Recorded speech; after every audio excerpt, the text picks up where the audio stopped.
मैं न होता तो क्या होता।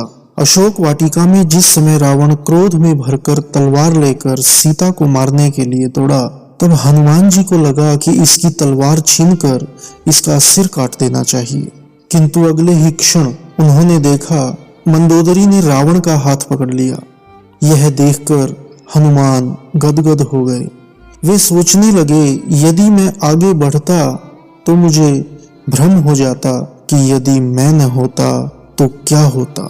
बहुधा हमको ऐसा ही भ्रम हो जाता है, मैं न होता तो क्या होता।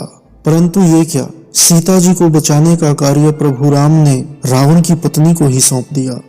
तब हनुमान जी समझ गए कि प्रभु जिससे जो कार्य लेना चाहते हैं वह उसी से लेते हैं। आगे चलकर जब त्रिजटा ने कहा कि लंका में बंदर आया हुआ है और वह लंका जलाएगा, तो हनुमान जी बड़ी चिंता में पड़ गए कि प्रभु ने तो लंका जलाने के लिए मुझे कहा ही नहीं, और त्रिजटा कह रही है कि उन्होंने स्वप्न में देखा है एक वानर ने लंका जलाई है। अब उन्हें क्या करना चाहिए, जो प्रभु इच्छा। जब रावण के सैनिक तलवार लेकर हनुमान जी को मारने के लिए दौड़े, तो हनुमान ने अपने को बचाने की तनिक भी चेष्टा नहीं की।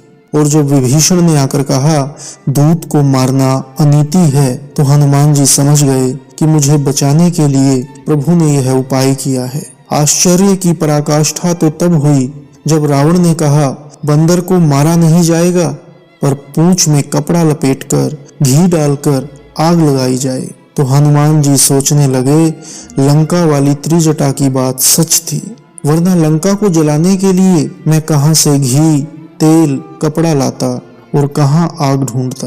पर वह प्रबंध भी आपने रावण से करा दिया। जब आप रावण से भी अपना काम करा लेते हैं, तो मुझसे करा लेने में आश्चर्य की क्या बात है। इसलिए सदैव याद रखें कि संसार में जो हो रहा है वह सब ईश्वरीय विधान है। हम और आप तो केवल निमित्त मात्र हैं। इसलिए कभी भी अपने मन में ये भ्रम न पालें कि मैं न होता तो क्या होता।